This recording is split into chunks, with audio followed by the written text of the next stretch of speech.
Cuma di sini sampai sana Pak. Nah di belakang banyak ini, di sana ada ruang quality control.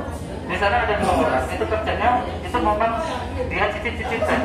Setiap hari mereka minimal 30 cangkir. Wah, berarti dia udah overdosis. Waduh iya, cuma cicit.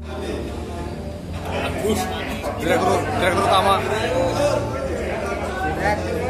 Agus, tutup Agus.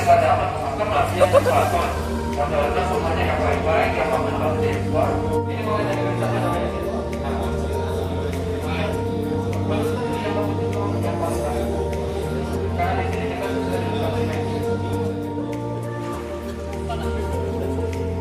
video.